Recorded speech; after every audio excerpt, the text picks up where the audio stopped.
Morning student. आज की history की क्लास में बेटा हम पढ़ेंगे ब्रिटिश जो कृषि जो नीतियां थी उनके भारतीय किसानों पर क्या प्रभाव पड़े।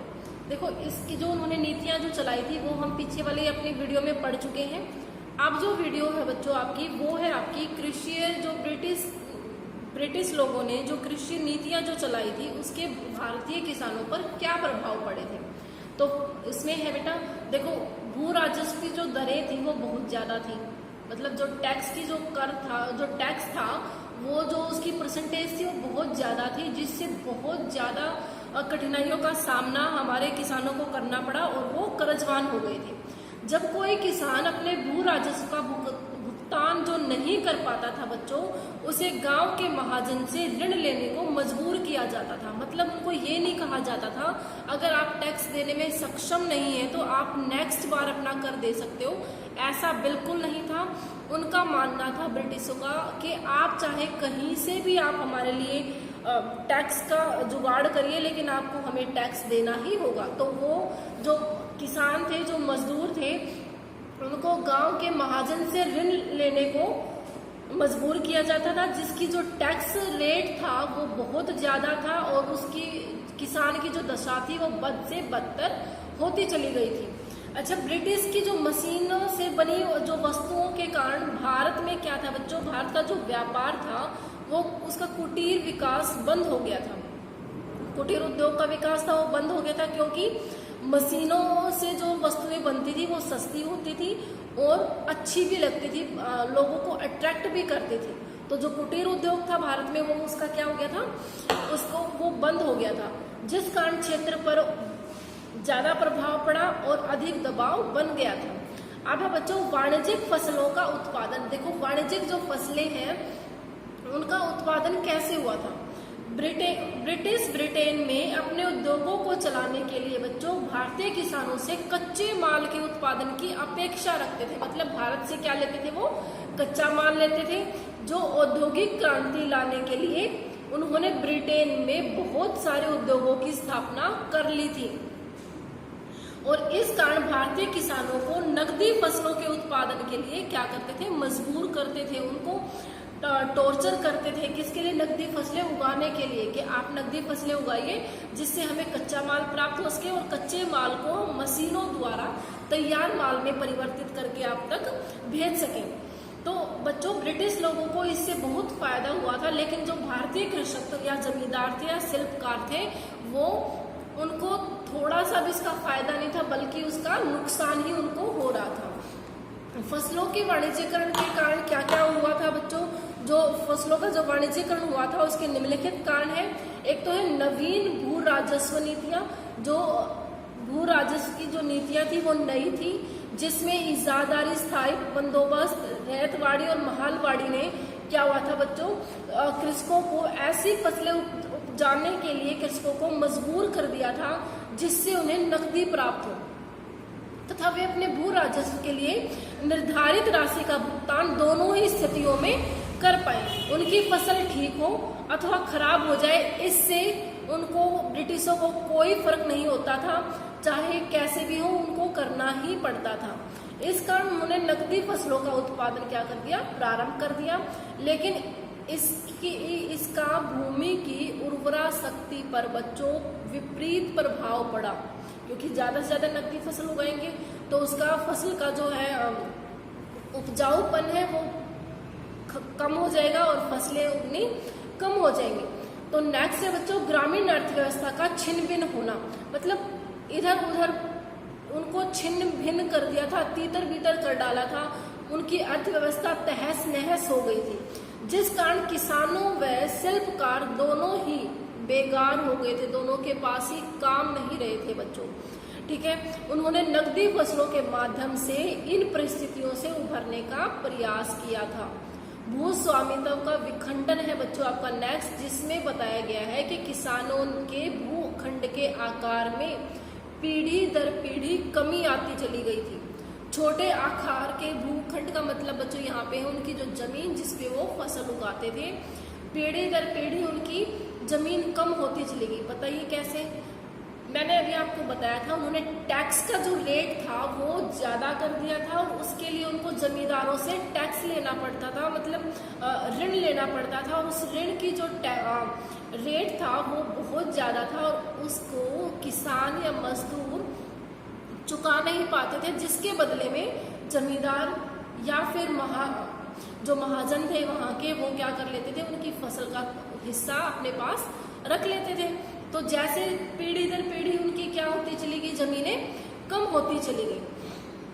भूखंड पारंपरिक फसलों के उत्पादन के लिए उपयुक्त नहीं थे बच्चों। उन्होंने नकदी फसलों के माध्यम से इन परिस्थितियों से उभरने का जो प्रयास किया था वो भी विफल रहा था। कुल मिलाकर फसलों के वाणिज्यीकरण ने किसानों के हितों पर विपरीत प्रभाव डाला। उनके दृष्टिकोण में भी व्यापकता आई और उन्हें अपने उत्पादन का विक्रय कस्बों में करना आरंभ कर दिया। मतलब अपना जो उत्पादन वो करते थे वहां आसपास के कस्बों में ही उनको बेचना शुरू कर दिया था। वे आधुनिक जीवन पद्धति के संपर्क में आने लगे। फसलों के वाणिज्यीकरण ने साधन संपन्न किसानों को और भी संपन्न किया, लेकिन साधन रहित किसानों की दशा दयनीय होती चली गई। देखिए, दोनों पर प्रभाव पड़ा। जो जिनके पास पर्याप्त मात्रा में साधन थे वो तो कहते हैं ना कि अमीर और ज्यादा अमीर होते चले गए और गरीब और भी ज्यादा गरीब होते चले गए। दोनों ही प्रभाव पड़े। भारत पर उसके जो अमीर लोग थे उन पे अच्छे प्रभाव पड़े और जो गरीब लोग थे उन पे बुरे प्रभाव पड़े। अब है बच्चों, किसानों ने विद्रोह कर डाला। किन्होंने? किसानों ने जो विद्रोह किया वो क्या था? किसानों, जो ब्रिटिश साम्राज्य की भू राजस्व की सभी जो व्यवस्थाएं थी वो पक्षपात पूर्ण थी तथा किसानों के प्रति किसी भी प्रकार की मित्रता उन्होंने नहीं दर्शाई थी। किन्होंने? ब्रिटिशों ने। तो इन्होंने कृषक वर्ग की पहले से ही दयनीय दशा को और भी खराब कर दिया। अब क्या करेंगे? अब उनकी दयनीय जो उनकी स्थिति थी वो खराब होगी, उनको खाने तक का भोजन नहीं मिलेगा, तो ब्रिटिश तो विद्रोह करेंगे ही ना। तो क्योंकि कृषक क्या होता था बच्चों, ब्रिटेन से मशीन निर्मित वस्तुओं के आने से शिल्पकार व कुटीर उद्योग जो थे वो बिल्कुल ठप पड़ गए थे, उनके पास काम नहीं बचा था। इसका दुष्प्रभाव जो था बच्चों वो किसानों पर भी पड़ा, क्योंकि किसान अपने बचे हुए समय में क्या करते थे, शिल्पकारी करते थे और कुटीर उद्योग में काम भी करते थे। भू राजस्व की पूर्ति के लिए कृषि हेतु भूमि दबाव बढ़ता चला गया। ठीक है, साथ ही महाजनों और जमींदारों का भी शोषण उनके ऊपर होता चला गया, क्योंकि वो टैक्स जो उनसे ऋण जो लेते थे उसके बदले में उनको कुछ न कुछ चाहिए होता था। उनके जीवन के सभी संसाधन जो थे बच्चों वो नष्ट होने लगे थे, खत्म होने लगे थे, जिसके कारण दुखी होकर उनके अंदर जो आक्रोश पैदा हुआ उसका उन्होंने विस्फोट कर दिया और किसानों ने विद्रोह कर डाला। ब्रिटिश ईस्ट इंडिया कंपनी ने 1765 ईस्वी में बंगाल, बिहार, उड़ीसा में दीवानी अधिकार प्राप्त करने के पश्चात बच्चों अनेक उग्र आंदोलनों का भी सामना किया।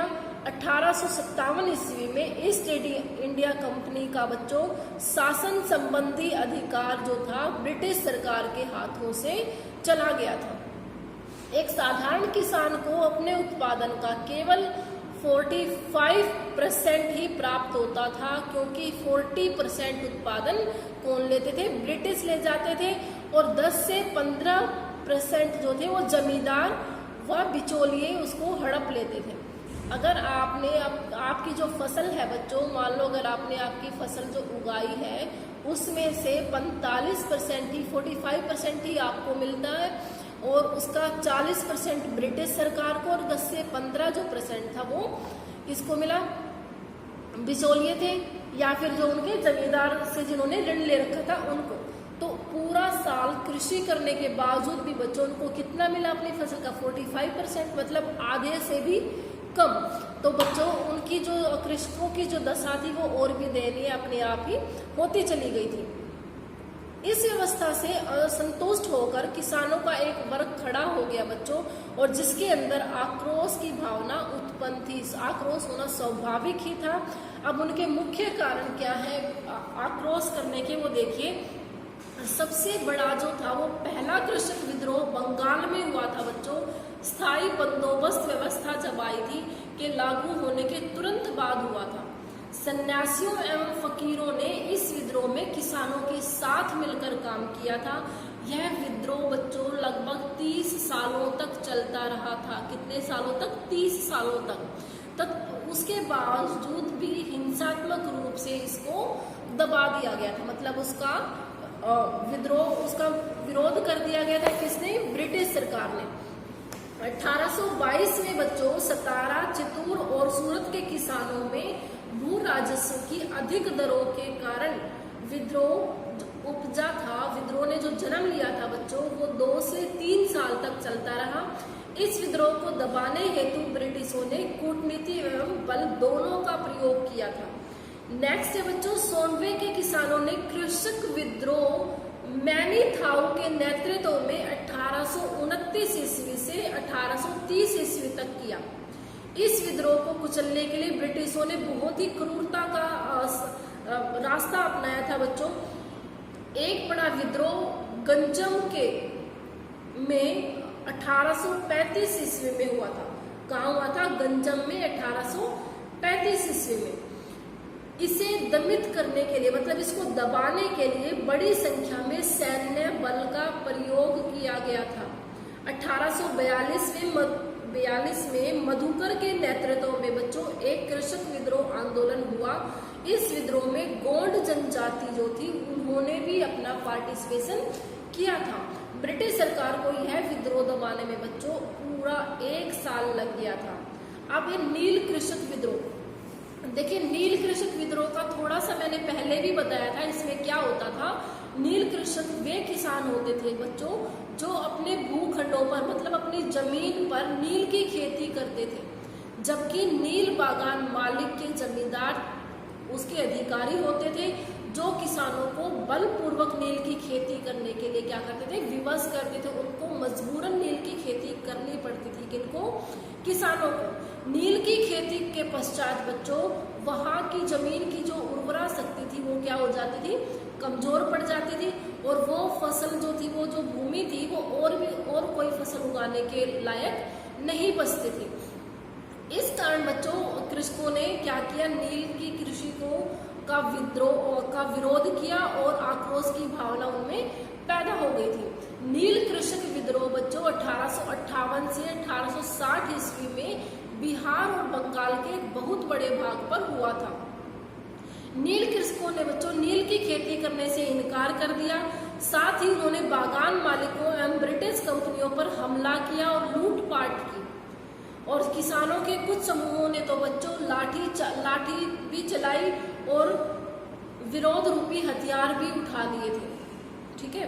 हालांकि क्रूर ब्रिटिश सैन्य बलों के समक्ष किसानों ने अपने घुटने टेकने पड़े, वो बेबस हो गए थे बच्चों। और जो ब्रिटिश सरकार का जो क्रूरता भरा आंदोलन था, क्रूरता भरा जो शासन था, वो 20वीं सदी तक उनके साथ साथ चलता रहा।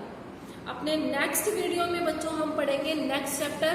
तब तक आप इस चैप्टर के जितना भी मैंने पढ़ाया है उतने ही आप only 1 word question answer find करोगे। और जितना भी इस लेसन का बुक वर्क आपको दिया गया है उस बुक वर्क को भी करोगे।